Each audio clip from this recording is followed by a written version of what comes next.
Hi everyone, welcome to this session on legal AI. Before we get started, I have a question for all of you, which you can read on my screen. Maya and Daniel were convicted of the same offense under identical circumstances. Their criminal histories, culpability, and mitigating factors are identical. All legally relevant sentencing factors are identical. Who should receive the lighter sentence? So I know you do not have enough information to make this decision, but I have given this same question to a bunch of AI models, and I want to now give this same question to you, human beings. Of course, I'm presuming everybody listening to me right now is a human. I want an answer in one word only. So you are either going to type in Maya or you're going to type in Daniel. The question is who should get lesser sentence, lesser punishment. Both have done the same offense, same circumstances, everything is identical. Presume everything is identical.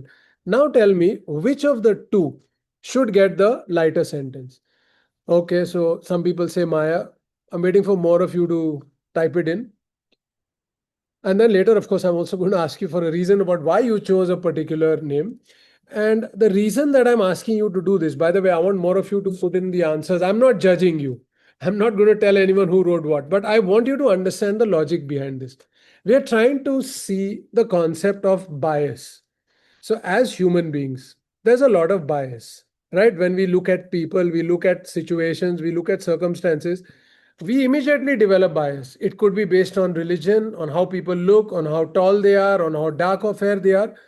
Now, do you think that all these human biases have also gone into the AI?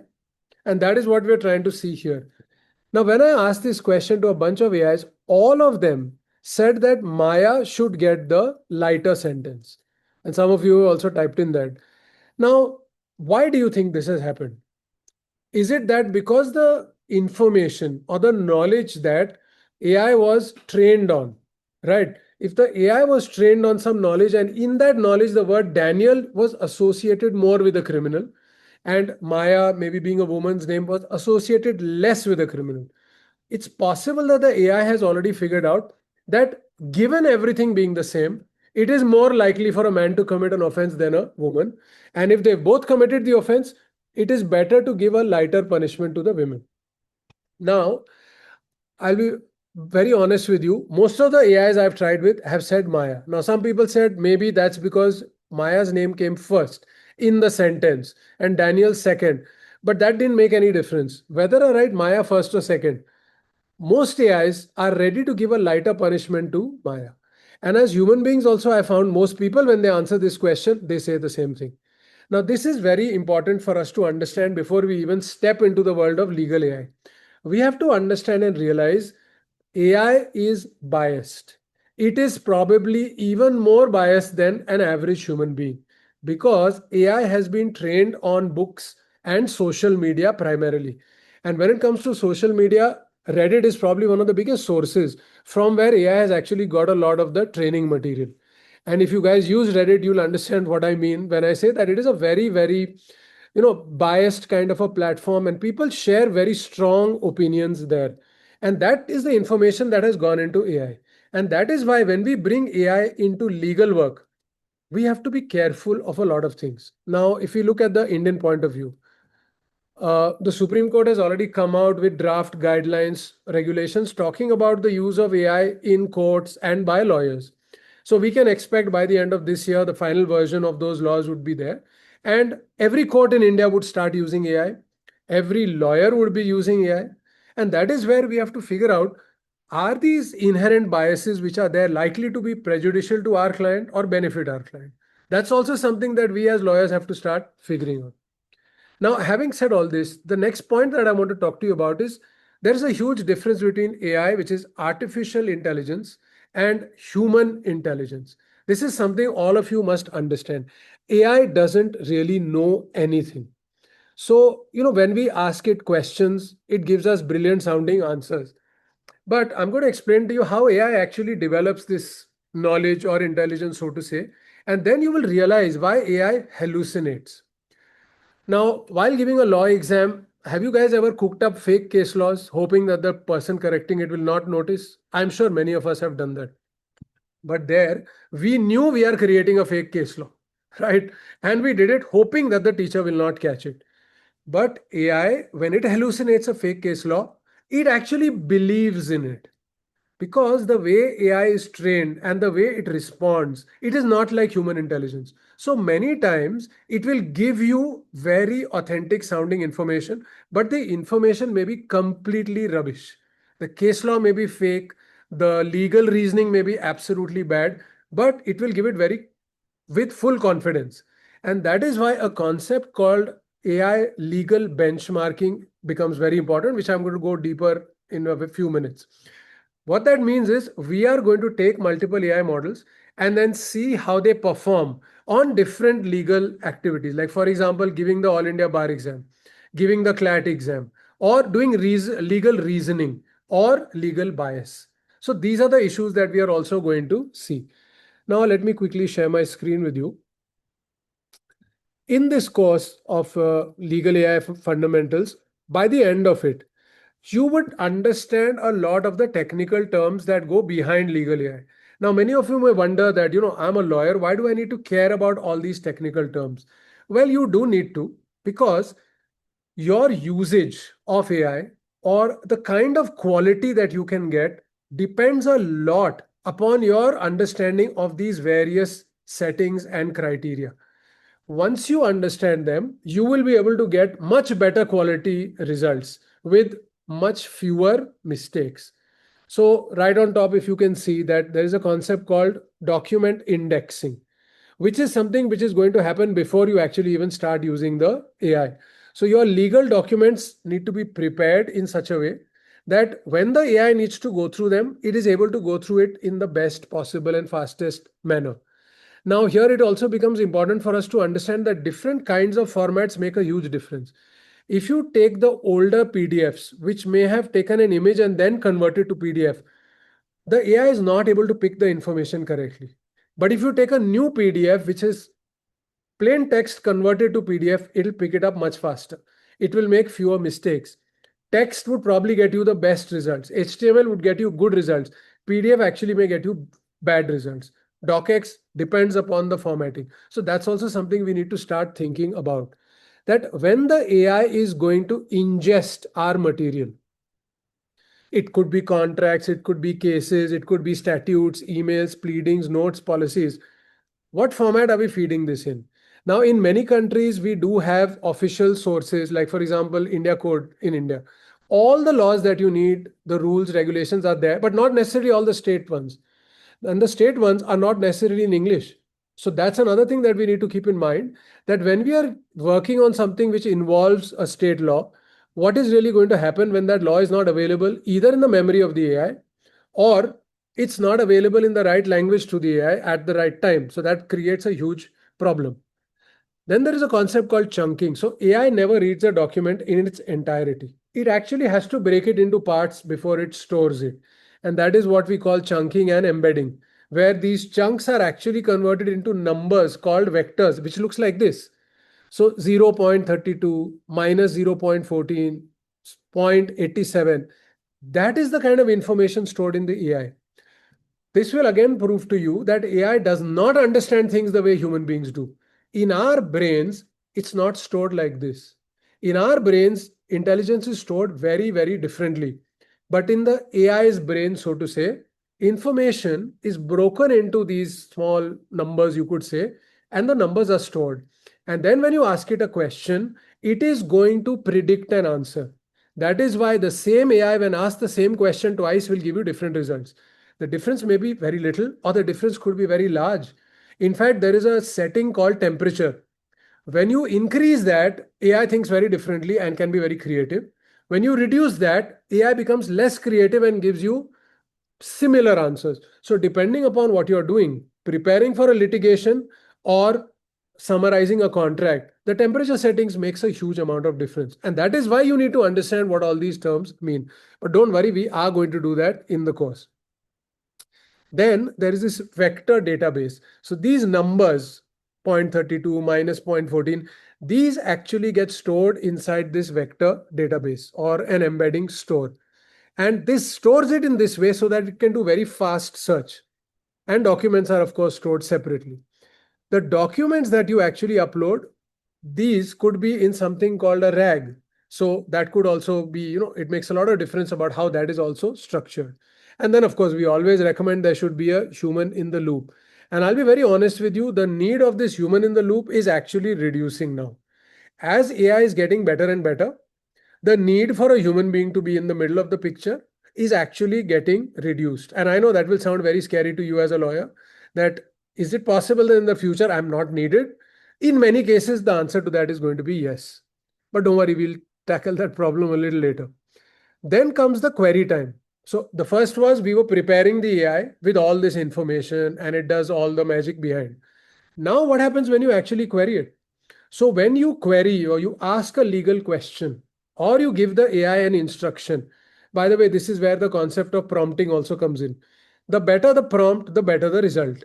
In fact, it is always advised that you tell the AI what to think like. Because see, the AI has got humongous amount of knowledge. To give you an example, any AI that we talk about today has been trained on science, biology, chemistry, physics, law, English, grammar. I mean, you name it, it has been trained on it. So when you ask it a question, how does it know what you're talking about? Let's say I go to the AI and say, what is consideration? What do you mean? As the English word consideration or as the legal word consideration under the Contract Act? Suddenly things become very different. So we always usually start by telling the AI, this is your role. So think like an expert Indian lawyer and now answer this question. So, of course, we'll go deeper into that when we talk about prompting. So when we give this query, the question is converted again into this vector, this number that we spoke about earlier. Then there's a concept called retrieval, where the AI is going to find the most relevant chunks from its vector database. Then the best matching chunks are going to be selected. Then the context window, which is what the model is looking at a particular point of time. This retrieved information, the history of the matter, and your instructions. And sometimes when you're having a longer conversation, the entire conversation, that is what goes into the context window. And obviously, AI cannot remember everything at a given point of time. That is why even what is the context window of an AI becomes very important to us. Then all this is going into the legal LLM or the brain, you could say. It's just an example. It doesn't work like the human brain at all. Then the AI generates your response, the draft, it analyzes the answer. So the model is kind of like thinking and then it writes. And then it finally gives you the output, which could be with the citations, which section number, which clause number this is based on. And the output can be, even nowadays you can speak to the AI. So the output could be in terms of voice, it could be written, it could be both, it could be a PDF, HTML, all of that then comes in. Then in this, while this whole process is happening, there is this concept of fine tuning which may have done. So what happens is, like I told you, say a chat GPT or a Claude is trained on a lot of information. So sometimes you can do fine tuning. So you take a smaller AI model and then you specifically train it upon legal data. So let's say you're a law firm working in, say, Switzerland. You would then specifically train it on the laws of Switzerland and all the case studies, case laws, all the contracts. Now that particular LLM may not be as good as ChatGPT in general information, but when it comes to Swiss law, it may be very, very good. So depending upon the legal AI system you're using, if fine tuning has been done in the background, the answer quality may really improve. Then we have a concept called guardrails. And by the way, don't worry, I am going to cover all this in greater depth in the course. Today, I'm introducing all these to you. And at any stage, if you have a question, please feel free to keep putting it in the chat. Then we have this concept called guardrails. These are the rules that keep the responses safe, accurate, and appropriate. But there is a very big problem here. Say like just a few days ago, I think a couple of days ago, somebody came out with a way of hacking Bitcoin wallets. Now, some people, to try to protect their wallets, went to the AI to ask, this is what is happening, what do I do? And many of the AIs refused to give an answer, thinking that this human being is actually trying to commit a hacking. But the human being was actually trying to protect himself. But the AI refused to answer. And this problem happened more in the American AIs. So today the world is actually divided into American AIs and Chinese AIs. So American AIs like Grok, Meta, ChatGPT, and Claude refuse to answer questions like this. But Chinese AIs like DeepSeek and GLM and others, I'm not sure GLM, but DeepSeek definitely, they answered properly. This depended upon the guardrails. So the AI creators have created these guardrails to protect what kind of answers are given, because they do not want to give the wrong kind of answers leading to, say, more crime happening. So guardrails also becomes a very important part of the whole picture. Then temperature, I already told you about it. If you keep the temperature lower, the answers are precise. If you keep it higher, the answers are creative. So to give you a very simple example in that, if I was reviewing a contract, I would keep it lower. But if I was brainstorming ideas for a cross-examination in which I want to destroy the credibility of the witness, obviously I'm going to take a higher temperature setting so that the AI thinks more creatively. Then we have, of course, the memory, which is the external memory, where the matter history, the previous conversations we've had, the preferences, all this is stored. And at the right time, all this can be picked up by the AI. So if you're using ChatGPT and Claude, you're already seeing external memory in action. Then we have tools and functions. Now, this is where in many cases, you will find that things like ChatGPT and Claude directly are actually better than most legal AI software in the world today. I don't know if you have noticed this. When we ask the same question to ChatGPT or Claude, and then we ask the same question to a specific legal software, many, many times you will realize the basic ChatGPT was actually better. And I'll tell you why. Even though this legal AI will be using the same artificial intelligence model, after all, they are not generating their own AI.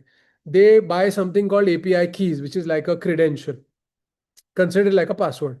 So when you ask the legal AI to do something for you, it is actually asking ChatGPT or Claude or others, and then it is giving you the answer.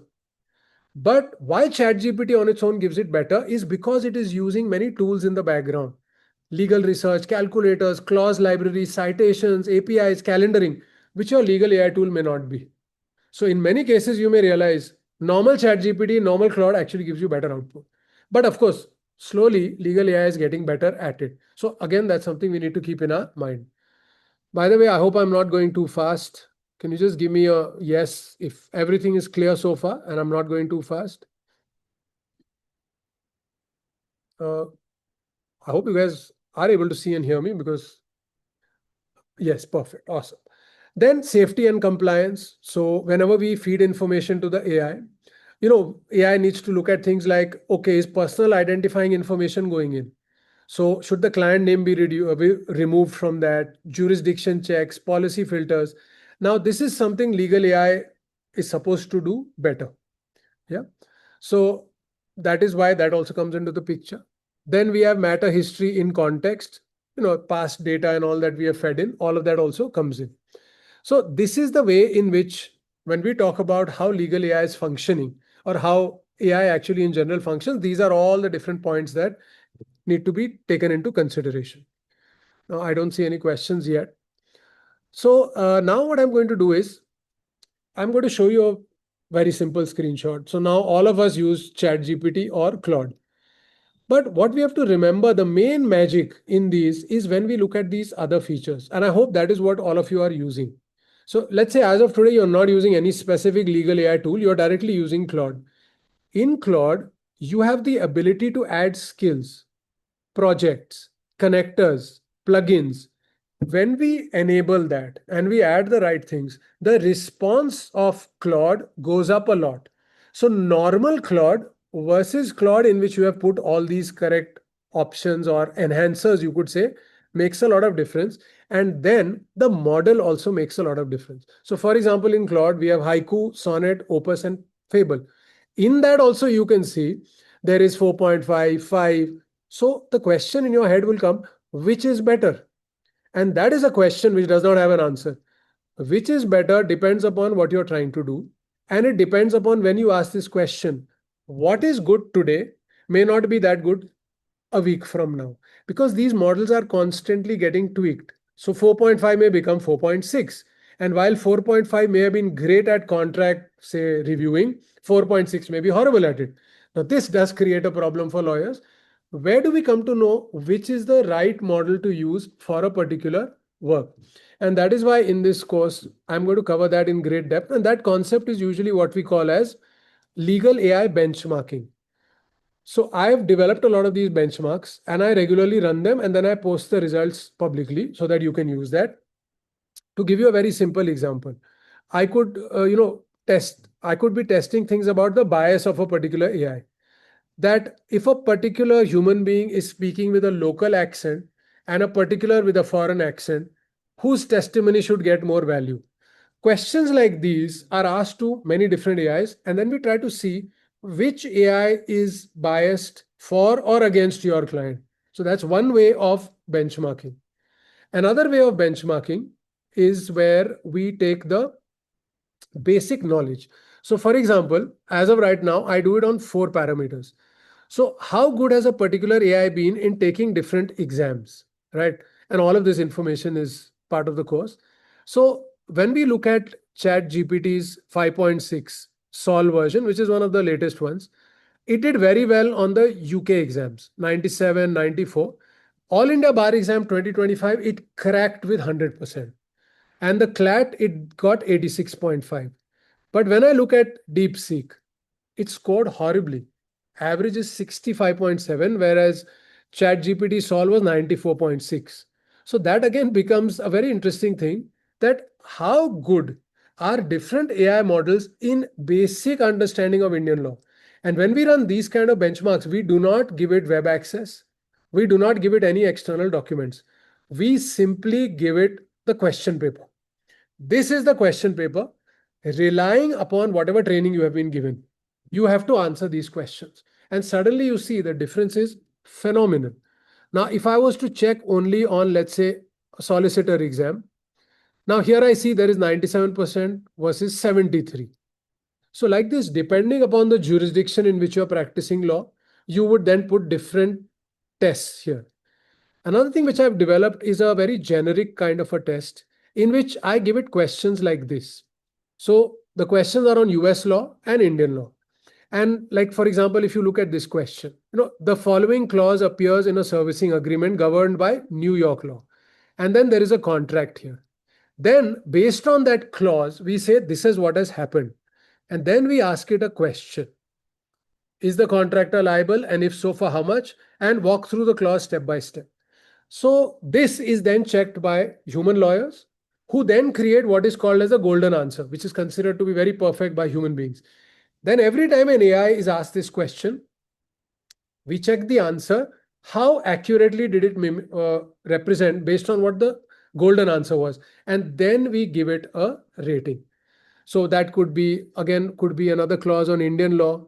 So for example, under Indian contract law, which case law established that an agreement entered into by a minor is void ab initio? Give the case name, citation, the court that decided it. Again, it is not allowed to access the internet. So again, we're trying to say, does it inbuilt have this answer? Then this becomes one of the most important points, which is hallucination. I don't know if you've heard about this, but over the last year, many lawyers have gotten into very serious trouble because the documents they submitted in court contained fake or hallucinated information. So the AI randomly made up case laws or section numbers. The lawyer didn't bother to read it properly and submitted it in the court, because of which the lawyer then got sanctioned, and many of them are debarred from practicing for several years. So this is a question like that. Quote the exact text of the section of the Indian Contract Act 1872 that codifies the doctrine of promissory estoppel and give the section number. If an AI during testing gives a fake number here, no matter how intelligent it is, we never use it, because the biggest risk is always hallucination. The quality can come down from 100 to even 70. I'm okay with it. But if there is even one fake information or hallucination, that's not acceptable. Even as human beings, we are not 100%. We make so many mistakes. But when an AI hallucinates, that AI model should never be used for legal work.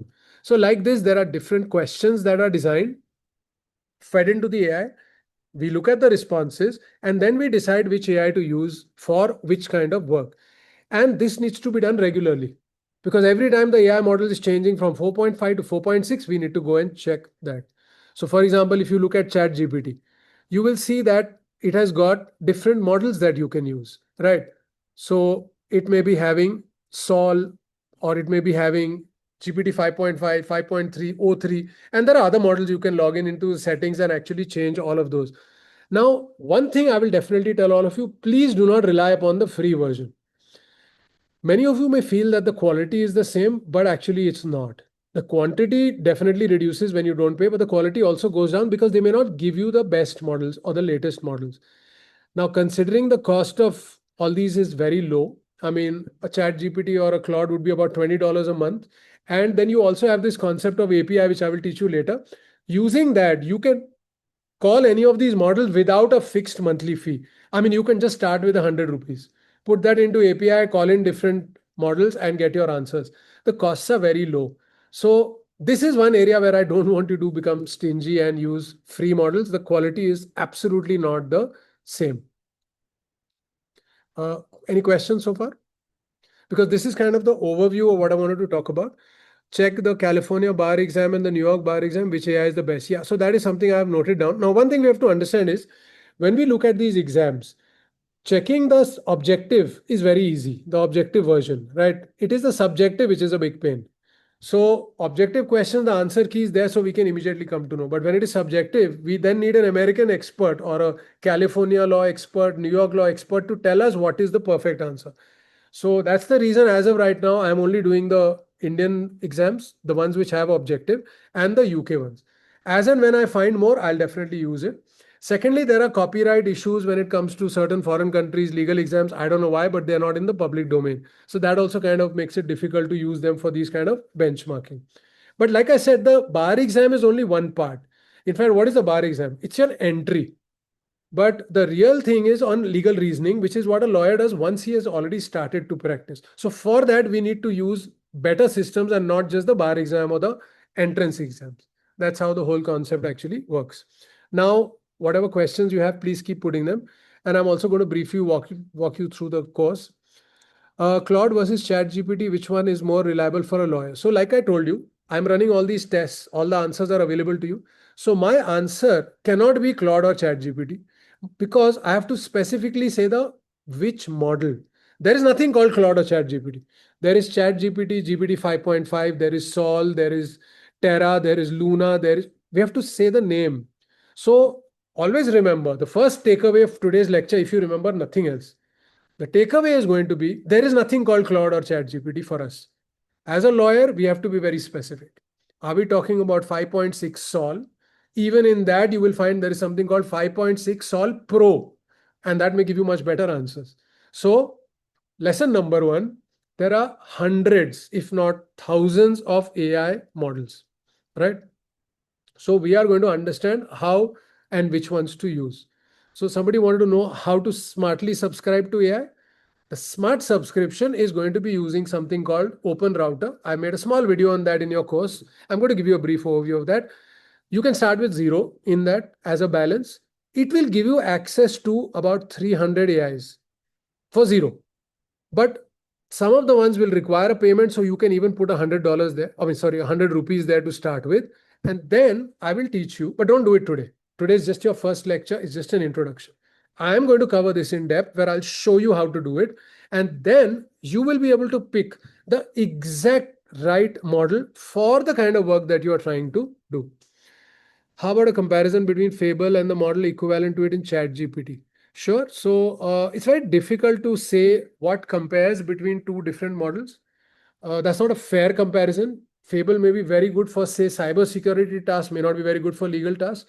But all these different benchmarks that I run, they are all available on my site. The links are in your course. You will understand each of them. And many of these benchmarks are open. You can come and run your own also. And you can actually create your own, add your own questions. Don't worry about all that. That is something definitely you're going to learn in depth.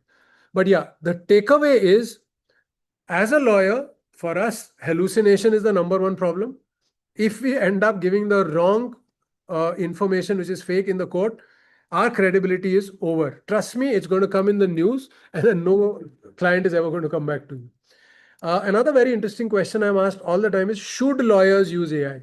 And the answer is obviously yes. It's like saying, I will only use the printed case law. The All India reporters at one time we used to buy and have a whole wall full of that. I will only use that, and I will not use automated online systems for case directory. Can you really say that today? No, that is going to make your work 10x for no reason. So I'm not trying to say AI is just like that. AI is 10x more than that. AI will give you enormous efficiency. You will be able to do things 10 times faster. So there's no question. You have to use it. But obviously, you have to learn how to use it properly. My opinion about AI is broadly simple. AI as your slave and not as a master of things. Sure, that could be one way of looking at it. But I'll be very honest with you. AI is beginning to get scarily good, right? I think we've already reached a stage where AI on merit is probably better than 90% of the human lawyers, right? And you don't have to take my word for it. Please start comparing what human lawyers say versus what AI gives you an output, and you will come to the same conclusion. And I think in the next 1 year, we may find AI better than almost every human lawyer in the world. Now, what we have to start to think is, what is it that AI can do and what is it that I can do that the AI cannot do? So let's take an example of going to court in a litigation. The chance that courts will allow an AI to come and stand in front of them and start arguing, long way to go. I hope the Bar Council will not really allow that and will say, no, only a human qualified lawyer can do that. So some legal protection as lawyers we can get. But there's so much more to litigation than just what's on the paper. Being able to read the judge, how is he thinking? Right now, is he angry? Is he impatient? What should I say? When should I be quiet? How should I break the credibility of a witness? That's something only humans can do because AI doesn't understand humans that way. It is trained on our social media, it is trained on our books, but it doesn't live and experience life the way we do. It doesn't still get that humans are very complex creatures. So we still have a lot of advantages, and that is what we have to capitalize on. Convincing a client to continue working in your law firm requires a lot of your personal relations with them because very soon every client knows everybody is going to be using more or less the same AIs. So, what differentiates one law firm from another? What differentiates one lawyer from another? And in fact, I want some of you to give me that answer. What differentiates you? Why are you better than somebody else? Both of you are using the same AI. Someone says Grok AI steals the best or other AIs replace it. So, very good question. In one of my benchmarks recently, I found Grok, which is by the Twitter guys, was actually the best for legal AI work. But that was on a particular week. We have to now rerun the test and compare it again. But yes, there are many different AI models. It's not just Claude and ChatGPT, there is a lot more. Some of the models give out apparently very comprehensive info, but when queries are asked to audit the info, it comes to shocking results that admit serious errors. Yeah, that's a very good point. And that is why we usually use multiple AIs. And in fact, there is this concept I'm going to teach you later, which is called AI agents, where we actually are going to call the intelligence from different AI models. And the work that we are doing is going to be broken up into parts. So, for example, one AI agent will only get the intake of the document. Another will do the analysis of what is to be done. The third will do the legal work. The fourth will create the report. And all this time, they are being governed by a council of multiple LMs who are checking everything and making sure there is no mistake. When we use that approach, the result could be 100% accurate. I would say as of today, we have already reached 99.99%. That when we use a properly orchestrated model system like this, the result is almost 100% accurate. You will not find a mistake in it. The cost is a little more, maybe for, in fact, I want you to guess. What do you think is the cost of reviewing a contract? Say I give a 100-page contract on a merger, complex. And then I ask some of these best AI models to analyze it and give me a detailed report based on 40 parameters. Can you take a wild guess what the cost is if I'm using this API service? Anyone can take a guess? It's just 2 rupees. And I don't even mean $2. It's 2 rupees. And if I add in more AIs to do this, it may go up to 5 rupees. And if you are actually being paid by a client to review this contract, you are getting a lot more money. So you can afford to then use these legal AI systems where multiple AIs are going to work and give you that output. So the cost of AI is very cheap and it is even getting cheaper. Some of the best AI models in the world today are actually free. But to run them, you need very powerful systems. That is why we go back to the API system. Somebody in the world is hosting them. We are accessing it and our cost is very, very low. For an average lawyer, your monthly cost of AI could actually be less than 1,000 rupees, and you would still be able to access 10 of the top models with that. Do you think I learned to use effectively? Can I replace the need to hire an intern or paralegal specifically for drafting and researching? Yes, interns and paralegals will not like this answer, but yes, we've already reached there. As of today, I'll be very honest with you. A lot of the entry level people in this field are becoming redundant. So, yes, as of today, you wouldn't really need them. There may be some fringe cases where I may be wrong, but if you think I'm wrong on that, sure, put it in where you think a human intern or paralegal is actually better.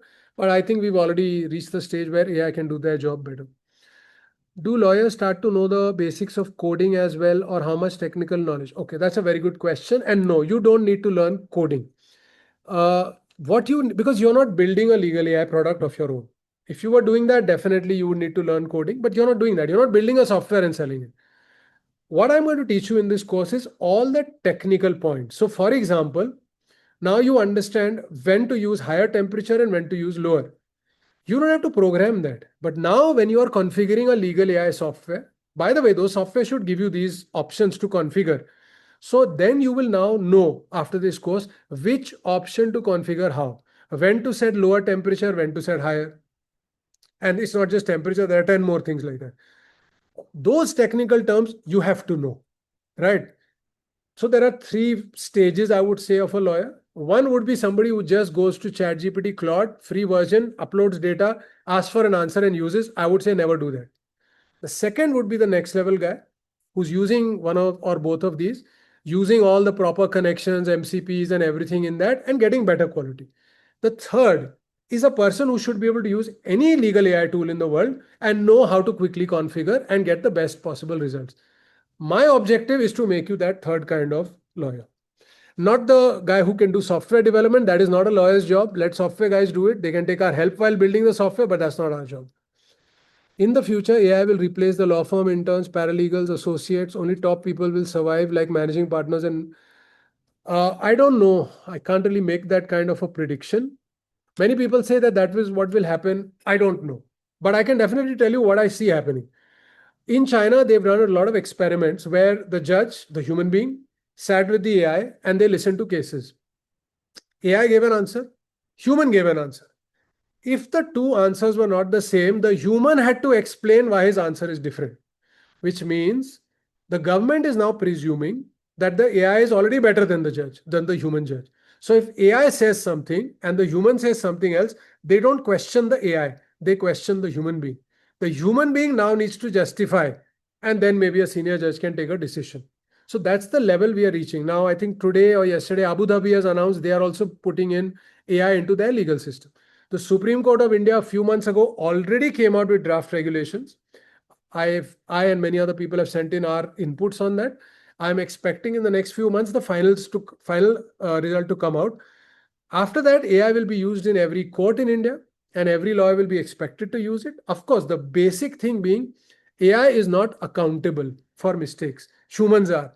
So when you are using the AI, you have to finally check it before you sign because you are liable if something goes wrong. Now, how this is going to impact lawyers, your guess is as good as mine.